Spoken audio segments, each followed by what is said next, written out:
UP सरकार के मंत्री डॉक्टर संजय निषाद और उप मुख्यमंत्री ब्रजेश पाठक ने लखनऊ में संयुक्त रूप से प्रेस वार्ता को संबोधित किया। इस दौरान उन्होंने यूपी उपचुनाव में सीट बंटवारे को लेकर जवाब दिया। संजय निषाद ने कहा कि हमें एनडीए में सीट नहीं बल्कि जीत चाहिए। निषाद समाज को हक चाहिए। बसपा सपा ने आरक्षण के मुद्दे को लटकाए रखा। हम देश और समाज के हित में सीटों की दावेदारी नहीं करते हैं। इस मौके पर उप मुख्यमंत्री ब्रजेश पाठक ने भी कहा कि संजय निषाद जी अपनी मेहनत के बल पर यहां तक पहुंचे हैं। हम मिलकर लड़ेंगे और विपक्ष को पराजित करेंगे। अध्यक्ष डॉक्टर संजय निषाद जी का, उनकी पूरी राष्ट्रीय कार्यकारिणी का, राष्ट्रीय पदाधिकारियों का, अपने पूर्व सांसद प्रवीण निषाद जी का, अपने सभी निषाद पार्टी के सभी वरिष्ठ नेताओं का, कार्यकर्ताओं का, कि उन्होंने गठबंधन धर्म का पालन करते हुए भारतीय जनता पार्टी के साथ लगातार कंधे से कंधा मिलाकर पूरे प्रदेश में, पूरे देश में काम कर रहे हैं। डॉक्टर संजय निषाद जी हमारे मित्र हैं और हम लोग पढ़ाई के दिनों के साथी हैं। डॉक्टर संजय निषाद जी ने जमीन से उठ करके उत्तर प्रदेश में और देश में अपनी मेहनत के बलबूते एक बड़ा मुकाम हासिल किया है। सबसे पहले मैं डॉक्टर संजय निषाद जी का बहुत बहुत अभिनंदन करता हूं, इनका आभार प्रकट करता हूं। भारतीय जनता पार्टी और निषाद पार्टी का गठबंधन जो पूरी तरह से पूरे प्रदेश में बूथ स्तर तक कार्यकर्ताओं के साथ धरातल पर उतर चुका है। उत्तर प्रदेश में विधानसभा के इन 9 उपचुनाव में हम सब मिलकर के जीत के लिए लड़ेंगे और हर स्थिति में 9 की 9 सीटों पर विपक्षी प्रत्याशियों को, समाजवादी पार्टी के प्रत्याशियों को पराजित करेंगे। और सबसे बड़ी बात है, जो इंडी गठबंधन का खटाखट, फटाफट, सटासट जैसे जो खोखले वादे थे, लोगों को गुमराह करने वाले जो तरीके थे, बिल्कुल अब गुमराह उत्तर प्रदेश के लोग नहीं होंगे। उत्तर प्रदेश के लोगों ने समाजवादी पार्टी की कलई को, इंडी गठबंधन की कलई को, उनकी असलियत को समझ लिया है। इन लोगों ने हमेशा उत्तर प्रदेश में जब जब ताकत समाजवादी पार्टी को, इंडी गठबंधन को मिली है, गुंडे, बदमाश, माफिया, लुच्चे, लफंगे सत्ता के संरक्षण में पले और बढ़े हैं। कमजोर तबकों पर अत्याचार, अनाचार बढ़ा है। आप याद करिए, समाजवादी पार्टी के शासनकाल में निषादों पर जो अत्याचार हुआ है, निषाद पार्टी के लोग उसे कभी भूलेंगे नहीं। गुंडे, बदमाश खुलेआम बहू बेटियों की इज्जत आबरू को बुरी नज़र से देखते थे, उन्हें परेशान करते थे। व्यापारियों का उत्पीड़न होता था। पूरी तरह से उत्तर प्रदेश की अर्थव्यवस्था को ध्वस्त कर दिया गया था। आज हम कह सकते हैं कि राजग गठबंधन की सरकार जो उत्तर प्रदेश में चल रही है, पूरी तरह से विकसित राज्य की तरफ उत्तर प्रदेश तेजी के साथ आगे बढ़ रहा है। सर्वाधिक एक्सप्रेसवेज हैं। अब बिजली के मामले में आप देखेंगे कि हम आज 30,000 मेगावाट से अधिक बिजली प्रतिदिन कंज्यूम कर रहे हैं। पहले ये 20-22 हजार का आंकड़ा आते आते हमारे संसाधन हाफने लगते थे। बेसिक शिक्षा के स्कूल हों, चाहे उच्च शिक्षा माध्यमिक शिक्षा के स्कूल हों, चाहे स्वास्थ्य सेवाएं हों, औद्योगिक निवेश के क्षेत्र में उत्तर प्रदेश राज्य ने पूरे राष्ट्र के सभी राज्यों को पीछे छोड़कर धीरे धीरे नंबर 1 राज्य की ओर आगे बढ़ना प्रारंभ किया है। बड़े बड़े उद्योगपतियों का मुकाम अब उत्तर प्रदेश हो रहा है। उत्तर प्रदेश तेजी के साथ पूरे राष्ट्र में नंबर 1 की तरफ आगे बढ़ रहा है। उत्तर प्रदेश की जनता भारतीय जनता पार्टी को माननीय प्रधानमंत्री नरेंद्र मोदी जी के मार्गदर्शन में, उनके नेतृत्व में अपना आशीर्वाद प्रदान करती है और उत्तर प्रदेश सरकार में आदरणीय मुख्यमंत्री योगी जी के नेतृत्व में कानून व्यवस्था से लेकर इंफ्रास्ट्रक्चर लेकर आमूल चूल परिवर्तन सत्ता के बाद से अब तक हो चुका है।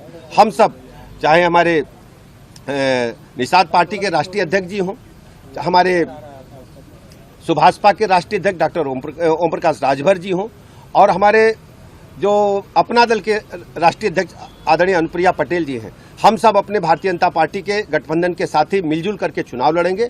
और हमारी ये हम सबकी सोच ये है कि जीत महत्वपूर्ण है। जैसे डॉक्टर साहब ने बताया, हम सब मिलकर के 9 के 9 उपचुनाव में विजय हासिल करेंगे। किनारे, जंगल के किनारे रहने वाला व्यक्ति अपने समाज की वकालत करने का अवसर जो राष्ट्रपति तक हो, चाहे प्रधानमंत्री तक, चाहे गृह मंत्री तक हो, चाहे राष्ट्रीय अध्यक्ष हो, मुख्यमंत्री तक हो, और आज के बीच में कैबिनेट में बैठकर हो। आज कम से कम इस उपचुनाव में जीत चाहिए। हम अपने को सौभाग्यशाली हूँ कि कम से कम हमारे इस मंत्र को विपक्ष के लोग भी ट्वीट कर रहे हैं कि नहीं जीत चाहिए, सीट नहीं चाहिए। तो अगर देश की कांग्रेस उत्तर प्रदेश में, जो देश की बड़ी पार्टी रही कभी, आज भी विपक्ष के रूप में पार्टी के रूप में है, वो भी कह रही है कि नहीं हमें जीत चाहिए, सीट नहीं चाहिए। तो मैं तो एक त्रेता में भगवान राम के निषाद राज का एक वंशज हूँ, जो किस तरीके से गले लगाया था। उस रावण पर जीत प्राप्त करने के लिए उन्होंने अपने को, आपने देखा होगा, सेना भी दिया था, गंगा पार करके जीत भी दिया था, और जीत लेने के बाद आप देखो सुख का राज आया था। तो सुख शांति चाहिए, फिर से निषादों का हक चाहिए, उसके लिए हम जीत के लिए आए हैं। हमने भी दिल्ली में बैठक हुई और मैंने उनसे बता दिया कि जीत के लिए एक ही है कि हमारे समाज के लोग जो है एक तरीके से थोड़ा गुस्से में है। उनका एक कांग्रेस ने, सपा बसपा ने इनके आरक्षण के मुद्दे को लटकाए रखा, और हम लोग भी आए, और यहाँ भी अभी तो केंद्र राज्य में सरकार है, यहाँ नहीं हुआ। मैं बधाई दूंगा राष्ट्रीय अध्यक्ष को। उन्होंने कहा, मैंने उनको याद दिलाया कि आपने कहा था बड़े बड़े जो काम है, धारा 370 और जो है राम मंदिर है, ये काम हो जाने के बाद, राष्ट्रीय काम हो जाने के बाद जो अर्थव्यवस्था का, हम लोग निश्चित रूप से इसे विचार करें। मैंने उन्हें याद दिलाया कि आप 10% अगर हम पक्षधर हैं कि अपर कास्ट के जो कमजोर वर्ग हैं उन्हें दे दिया, तो हम सताए हुए लोग हैं अंग्रेज मुगलों के, पिछली सरकारों के, इनके भी आरक्षण दिल्ली के गजट में हम अनुसूचित हैं।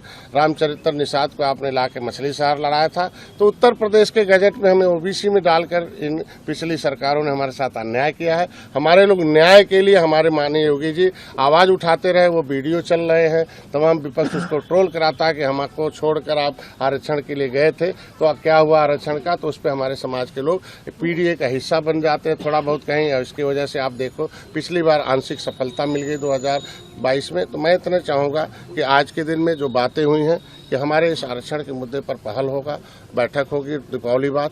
दूसरा, हमारे लोगों पर मुकदमे थे, हमारे लोग समायोजन है। जीत के लिए जितना भी हो सकता हम खुले मन से भारतीय जनता पार्टी का समर्थन करते हैं। हमारे एक एक कार्यकर्ताओं की कोर कमेटी की बैठक हुई है कि नहीं हम भारतीय जनता पार्टी को जिताने के लिए, और जो भी प्रत्याशी एनडीए का है वो हम, भारतीय जनता पार्टी कमल नहीं है बल्कि उसमें भोजन भरी थाली भी है, ये देखकर हमारे लोग, हमारे कार्यकर्ता वोट दबाएंगे और अपनी समस्याओं का समाधान कराएंगे। और देश में एक अलग से एक उत्तर प्रदेश जो पहचान है, उत्तर प्रदेश सर्वोत्तम प्रदेश बने, इसके लिए हम लोग आए हैं। ये हमारे मिशन का कार्य है। और मैं, हमारे अभिभावक स्वरूप हमारे पुराने साथी रहे हैं पाठक जी हैं, और मैं धन्यवाद दूंगा इनको कि कम से कम समय समय पर हमारी आवाज़ को दिल्ली तक हर जगह टेबल पर पहुंचाते रहते हैं। और मैं आज सौभाग्य हूँ कि हमारे बीच में आप आए हैं। कम से कम हम दोनों के गठबंधन पहले त्रेता में भी मजबूत रहे, आज भी हैं, कल भी रहेंगे और हमेशा के लिए रहेंगे। 2 सीटें आपके द्वारा मांगी गई थी लेकिन वो नहीं मिली। लेकिन परिस्थितियां होती हैं कि जब देश की जनता अब जो एक होकर, अगर देश में जनता हमारे साथ एक होकर काम कर रही, लेकिन जो विरोधी ताकतें हैं वो एक होकर इस देश की अखंडता को पैदा करना चाहते हैं, उत्तर प्रदेश में अस्थिरता लाना चाहते हैं, तो देश की जनता के हितों के लिए, समाज के हितों के लिए बड़े फैसले लेने पड़ते हैं और कड़े फैसले लेने पड़ते हैं। इसके लिए हमने फैसला लिया कि नहीं, हम लोग सीट नहीं, जीत चाहिए, और जीत के लिए बाकी हमारे भाई अभी बोलेंगे कि क्या करना। अरे कटहरी से धर्मराज निषाद को जिता के लाएंगे या नहीं? हमने सामूहिक रूप से बता दिया कि जो 9 सीटें हैं, 9 सीट पर हमारे लिए कोई भेदभाव नहीं है। हमारे लिए सभी लोग निषाद हैं और निषाद सपोर्ट देकर देंगे। वो किसी भी कोई भी वर्ग हो, कोई भी जाति हो, हम वो समझते हैं कि वो हमारे एनडीए का पार्ट है।